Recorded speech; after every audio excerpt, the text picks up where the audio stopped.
Assalamualaikum warahmatullahi wabarakatuh. Selamat siang, salam sejahtera bagi kita semua.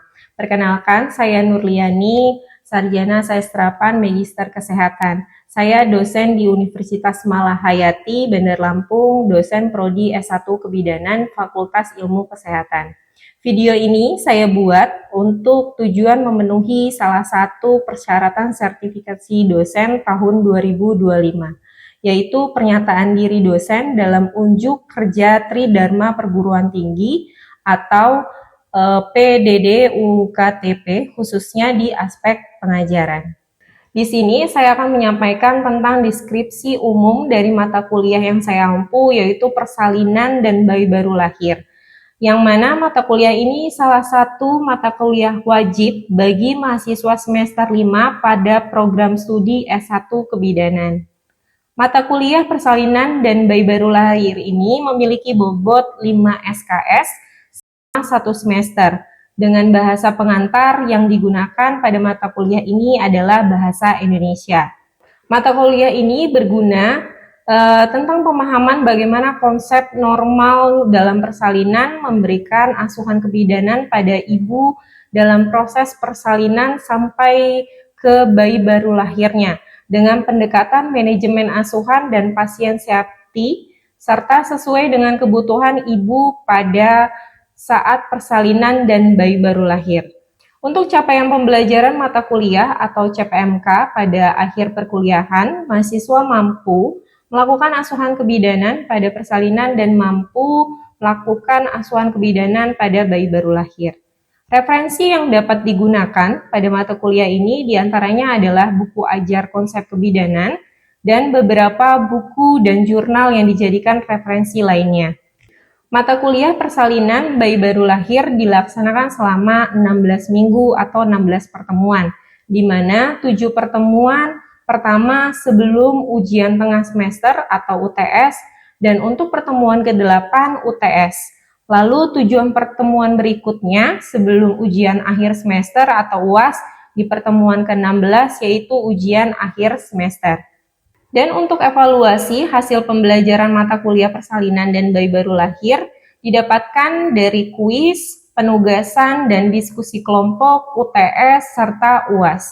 Untuk pembobotan setiap bentuk evaluasi hasil pembelajaran adalah kuis sebanyak 10%, penugasan dan diskusi sebanyak 25%, dan ujian tengah semester UTS 30%, ujian akhir semester UAS 35%. Dengan total pembobotan hasil evaluasi pembelajaran akhirnya yaitu sebesar 100%. Demikian informasi yang bisa saya sampaikan mengenai mata kuliah persalinan dan bayi baru lahir. Berikut saya sajikan cuplikan proses pembelajaran yang saya laksanakan secara sinkronis, tatap muka di ruang kelas bersama mahasiswa. Assalamualaikum. Waalaikumsalam. Baik, kita mulai ya. Assalamualaikum warahmatullahi wabarakatuh. Waalaikumsalam warahmatullahi wabarakatuh. Oke, kita bertemu di pertemuan ke-13 ini, kita akan membahas tentang mempertahankan kenyamanan dan manajemen nyeri. Sebelum kita masuk pertemuan ke-13 ini, alangkah baiknya kita untuk memulai segala sesuatunya harus berdoa dulu supaya materi yang sudah disampaikan, materi yang sudah diterima mendapat berkah ya. Silakan berdoa menurut agama dan kepercayaannya masing-masing. Silakan berdoa dimulai.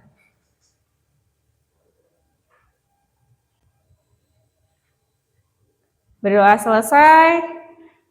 Oke, baik. Sebelum saya mulai perkuliahan ini, di pertemuan kemarin, waktu pertemuan minggu kemarin kita sudah membahas tentang ada beberapa faktor-faktor yang mempengaruhi proses persalinan.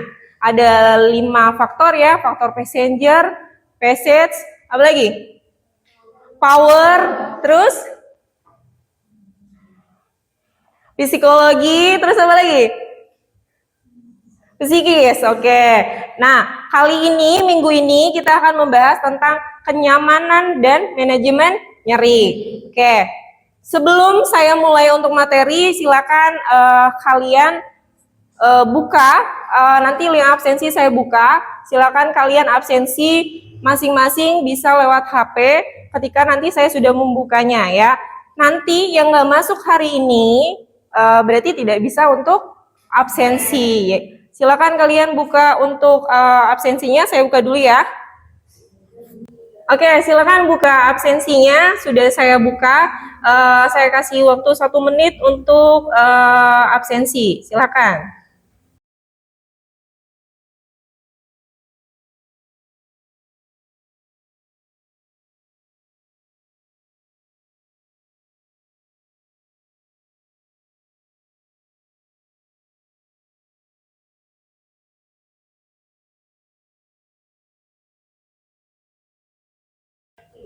Oke, baik, kita mulai untuk materi pertama ya. Sebelumnya saya mau memastikan dulu konsentrasi kalian. Lihat di slide, perhatikan gambar ini, apakah sudah berada pada garis lurus atau belum. Kalau belum ya coba diluruskan, sehingga konsentrasi kalian tetap terfokuskan pada materi yang akan telah saya sampaikan ke kalian gitu ya. Sudah fokus belum? Sudah. Yakin? Oke ya, nggak ada yang mencong-mencong lagi ya. Oke, kita akan membahas tentang kenyamanan sama nyeri. Mempertahankan kenyamanan dan manajemen nyeri. Oke, kalau lihat dari tema berikut. Sebelumnya saya mau nanya, apa yang kalian pahami tentang kenyamanan dulu? Silakan. Maaf Ibu, izin menjawab. Silakan Tini. Untuk kenyamanan sendiri yaitu adalah memastikan ibu hamil, persalinan, dan nifas itu untuk merasakan tetap dalam keadaan aman dan tenang dan didukung dalam secara fisik, emosional, sosial, dan spiritualnya. Oke, baik. Terima kasih Tini. Jadi tadi Tini sudah menyampaikan tentang apa itu kenyamanan. Jadi kenyamanan itu bisa dilihat dari bagaimana si pasien atau si kliennya merasa keadaannya itu aman, tenang gitu ya, baik dari sifat psikisnya, emosionalnya gitu ya. Apalagi terhadap apa tadi Tini yang sudah disampaikan? Spiritualnya gitu ya. Jadi untuk kenyamanan tersendiri adalah merasa aman si pasiennya tersebut. Oke, terima kasih Tini. Untuk nyeri, sekarang nyeri siapa yang mau mengutarakan pendapatnya? Silakan. Oke, silakan. Mikrofonnya. Silakan siapa? Naluri ya, silakan Naluri. Izin menjawab, nyeri adalah sensasi fisik yang tidak menyenangkan dan dapat disebabkan oleh kerusakan jaringan tubuh atau juga peradangan tubuh. Oke, kalau Naluri bilang ada sesuatu yang disebut dengan peradangan gitu ya. Jadi benar kata Niluh. Jadi kalau nyeri tersebut adalah lebih ke si pasiennya merasakan ketidaknyamanan di posisi ataukah dia ada peradangan di organ tubuhnya gitu ya. Terus apalagi tadi Naluri? Ada kerusakan jaringan pada organ tubuhnya atau enggak gitu ya. Jadi fokusnya tetap ke ada suatu masalahkah di dalam tubuh si pasien tersebut gitu ya. Oke, kita masuk ke slide yang selanjutnya. Di sini sudah saya utarakan nih bahwa kenyamanan tersebut adalah kondisi di mana seseorang merasa aman, tenang, bebas dari gangguan fisik, mental maupun emosional. Tadi Tini juga sudah menyampaikan seperti itu. Dia bebas dari gangguan. Jadi si pasien itu merasa lebih tenang, aman. Baik itu dia sifatnya di emosionalnya, psikisnya gitu ya. Terus sama gangguan fisiknya gitu ya. Jadi ini ada di sini dituliskan bahwa ada teori yang menyampaikan bahwa kenyamanan tersebut didefinisikan sebagai keadaan di mana kebutuhan akan keeleganan, ketenangan, transendensi dipenuhi dalam konteks perawatan kesehatan. Jadi tetap dalam konteks perawatan kesehatan, ya.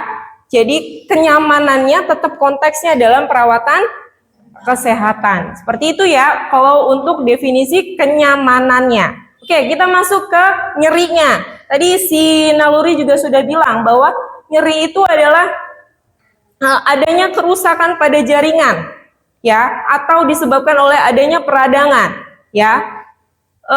Kalau di sini bagaimana pengalaman sensorik dan emosional yang tidak menyenangkan terkait dengan kerusakan jaringan aktual atau digambarkan istilahnya ada kerusakan yang dibilang tadi, ada sesuatu kerusakan di jaringan tubuhnya, ya. Oke, terbayang ya antara kenyamanan dan nyeri. Oke, tadi bahas tentang nyeri akut sama nyeri kronis. Selanjutnya, apa sih hubungan antara hubungan nyeri dengan kenyamanan si pasien tersebut? Jadi kalau dilihat dari ini adalah bagaimana si pelayanan kesehatan itu khususnya di nyeri yang biasanya timbul berulang-ulang gitu ya. Salah satunya adalah tantangan terbesar bagi tenaga kesehatan adalah bagaimana si nyeri tersebut dapat dikelola dengan baik gitu ya. Contohnya gini, nyeri persalinan. Sebenarnya kalau menurut kalian nih ya, nyeri persalinan itu normal atau enggak? Normal kan? Seharusnya kan nyeri persalinan itu memang harus ada, ya kan? Ketika misalnya nyeri persalinan itu enggak ada, kan perlu dipertanyakan gitu ya. Kontraksi itu sakit loh sebenarnya, tapi bagaimana kita dapat menguranginya? Setidaknya mengurangi sedikit rasa nyerinya gitu ya. Jadi pemahamannya untuk nyeri tersebut adalah, jadi pemahaman kalian jangan menghilangkan rasa nyerinya, tapi mengurangi sedikit rasa nyerinya. Pembukaan itu butuh nyeri kan? Benar nggak? Kalau nggak nyeri, ya gitu kan. Memang prosesnya seperti itu. Jadi masukannya adalah mengurangi setidaknya sedikit rasa nyerinya. Jadi tugas untuk tenaga kesehatannya adalah bagaimana si nyeri itu dikelola dengan baik gitu ya. Dapat mempengaruhi aspek kenyamanan pasien, baik fisikis tadi sama psikologis sampai hingga ke emosional. Seperti itu ya. Oke. Nah, dari hubungan nyeri kenyamanan ini, bagaimana kita mengurangi rasa sakit nyerinya itu ada dua pendekatan. Tadi ada pendekatan farmakologi dan non farmakologi gitu ya. Kalau misalnya nih ada farmakologi, ya pemahamannya adalah kalau farmakologi itu adalah dia pengelolaan nyerinya melibatkan menggunakan obat-obatan untuk meredakan si nyeri tersebut, ya. Kalau farmakologi, contohnya ada yang tahu obat apa untuk pereda nyeri? Silakan angkat tangan yang tahu. Angkat tangan yang tahu. Ayo. Apa Dian? Iya dia silakan dia. Sebelumnya dijawab contoh farmakologi untuk menghilangkan itu. Oke. Terus ada lagi? Ya, jadi kalian bedakan. Kalian sudah belajar farmakologi kan? Nah, bedakan yang namanya analgesik sama antiinflamasi ya. Jadi bedakan. Kalau misalnya buat nyeri itu buat yang pakai analgesik. Ya. Jadi contohnya kayak misalnya ibuprofen boleh, asam mefenamat, asmet biasanya sebutannya seperti itu ya. Jadi kalian bedakannya obat-obatannya lebih ke terfokuskan ke analgesiknya. Ya, buat pereda si nyerinya, oke? Ini contohnya nih, contoh untuk kelas obatnya. Jadi untuk kelas obatnya untuk nyerinya masuk ke non-steroidal anti-inflamasi drugs. Jadi dia contohnya memang kelompok obat yang paling digunakan untuk mengatasi nyeri. Bisa nyeri haid sampai nyeri pasca operasi biasanya ya. Terus ada namanya opioid. Opioid ini adalah penghilang rasa nyeri yang kuat, umumnya digunakan sampai nyeri berat. Ya, yang tadi saya bilang tadi untuk pasca kanker biasanya seperti itu ya. Oke. Next, kita masuk ke pendekatan non farmakologi. Jadi kalau non farmakologi itu yang terbayang ke kalian apa?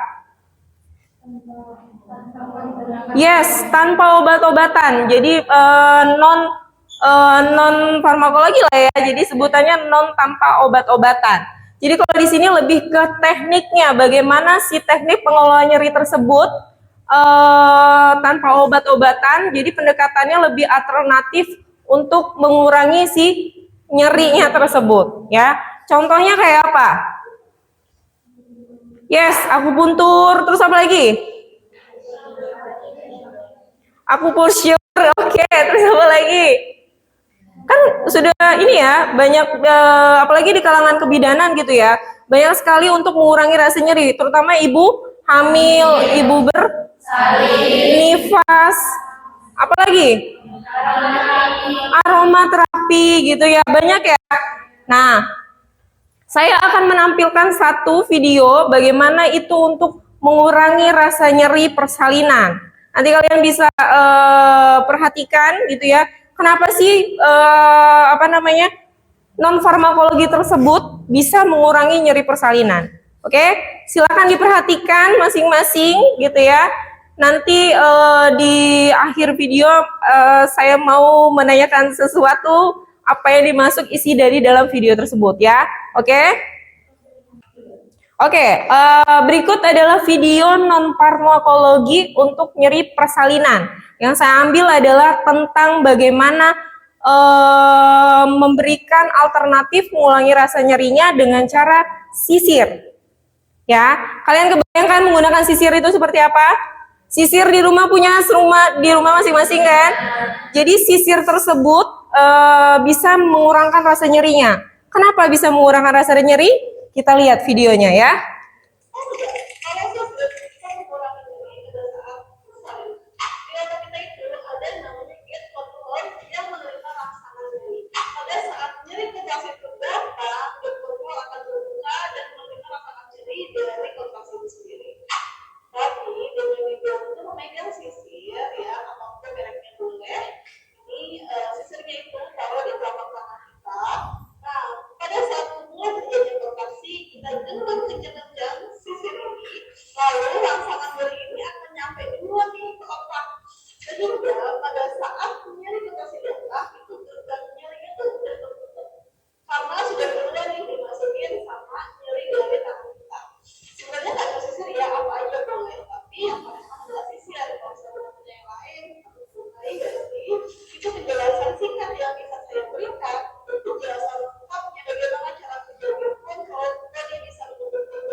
Oke, tadi sudah dilihat, tonton semua ya tentang video bagaimana si sisir tersebut bisa mengurangkan rasa nyeri.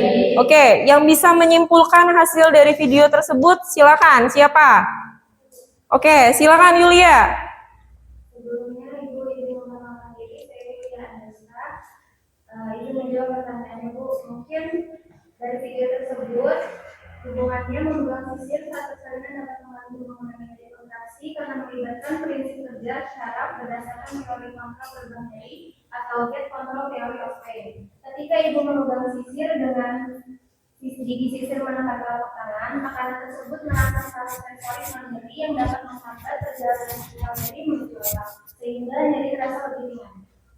Oke, baik. Terima kasih Yulia. Jadi paham ya apa yang sudah disampaikan di video tadi, istilahnya seperti ini. Ketika kalian mengalami rasa nyeri nih ya, nyeri apapun itu, misalnya nyeri haid ya, nyeri haid cobalah pakai sisir.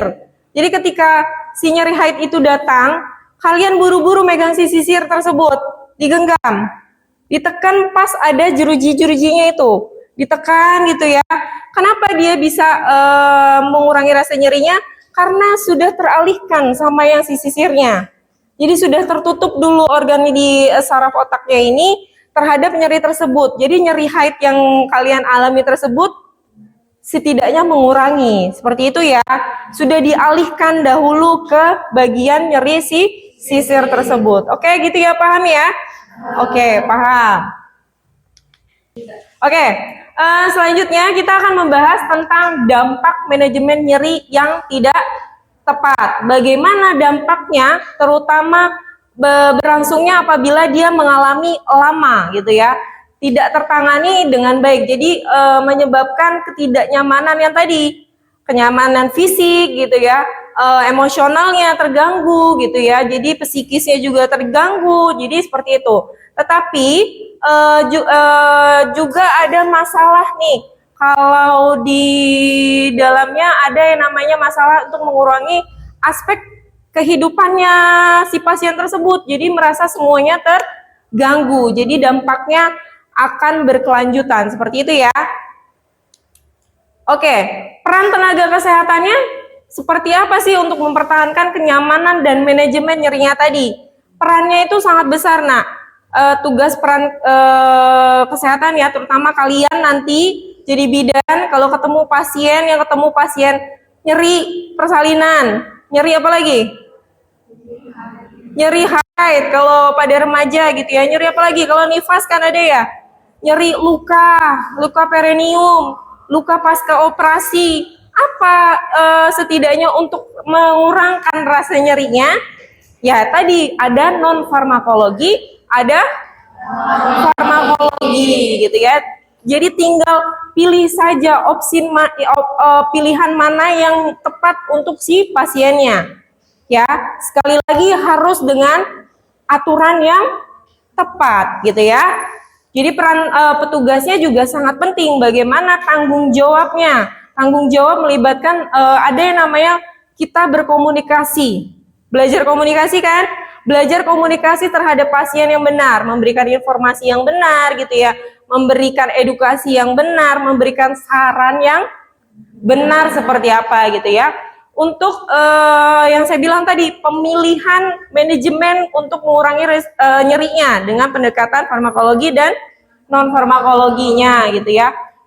Nggak lupa di akhir harus ada evaluasinya, tetap harus ada evaluasi. Jadi gambarnya ini, ketika kalian memberikan nih namanya yang tadi non farmakologi, misalnya pakai aroma terapi, tetap di terakhir kalian evaluasi, gimana Bu rasa nyerinya, gitu kan? Ada kan pengukuran untuk skala nyeri gitu ya. Kalian evaluasi untuk nyerinya, misalnya di skala misalnya awalnya adalah 7. Nanti ketika sudah dimasukkan tuh non farmakologi, misalnya contohnya tadi aromaterapi gitu ya, berkurang rasa nyerinya. Jadi 5, 4 gitu ya. Tetap ada evaluasi ketika kalian sudah memberikan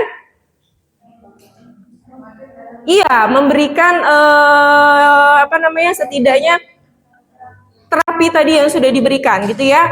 Tetap harus ada evaluasinya ya. Oke.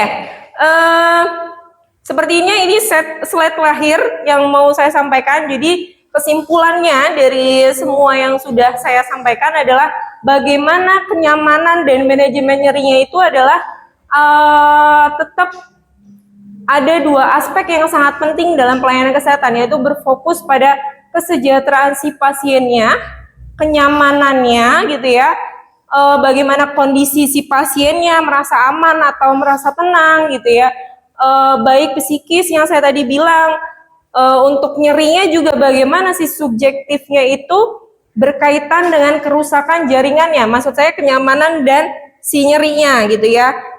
Tadi kan sudah dipaparkan bagaimana kalau nyerinya itu adalah berkaitan adanya jaringan rusak atau enggak gitu, ada peradangan atau enggak gitu ya.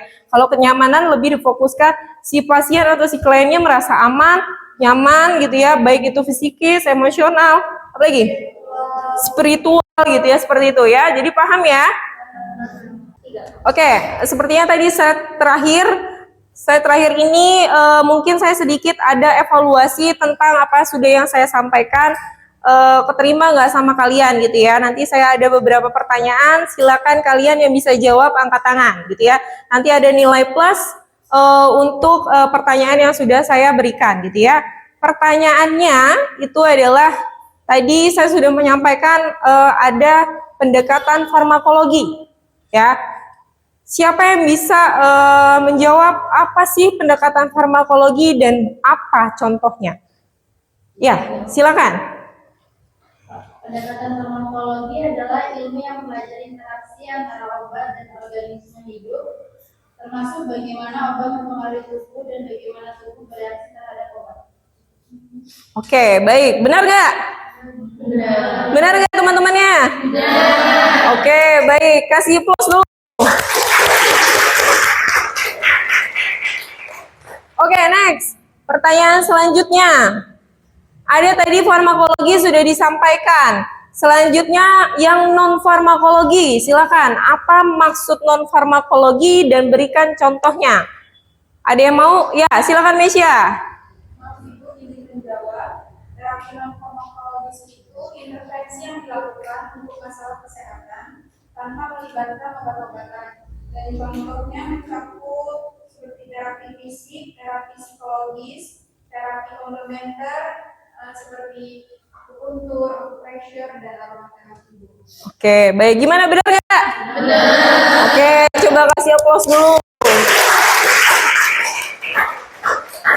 Oke, baik. Tadi slide terakhir, mungkin sampai di sini dulu untuk perkuliahan pertemuan ke-13 ini. Saya berharap apa yang sudah saya sampaikan pada siang hari ini bisa diterima dengan baik gitu ya. Besok minggu depan kita akan masuk ke pertemuan 14. Jadi sebelum masuk ke pertemuan 14 jangan lupa kalian pelajari lagi materi-materi yang sudah saya sampaikan. Kan sebentar lagi nanti akan diujikan di UAS. Sebentar lagi kan mau UAS ya. Jadi materi-materinya silakan diulas kembali apa yang sudah disampaikan gitu ya. Nanti setiap pertemuan pertemuan kita bahas lagi apa yang sudah saya sampaikan gitu ya. Jadi pesan saya tetap dibaca di rumah gitu ya. Jangan hanya ditulis lalu tidak diulang lagi gitu ya. Oke, saya rasa cukup untuk perkuliahan siang hari ini. Saya mohon maaf kalau ada salah-salah kata. Saya akhiri untuk perkuliahan ini. Wassalamualaikum warahmatullahi wabarakatuh.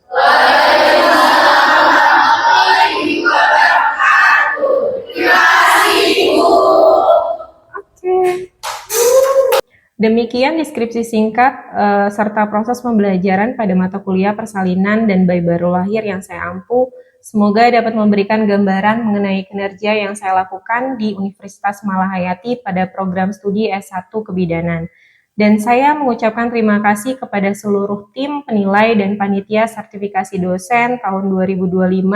Saya ucapkan juga terima kasih kepada seluruh sivitas akademika Universitas Malahayati Bandar Lampung, serta kepada rekan-rekan mahasiswa kebidanan Universitas Malahayati Bandar Lampung. Demikian yang dapat saya sampaikan.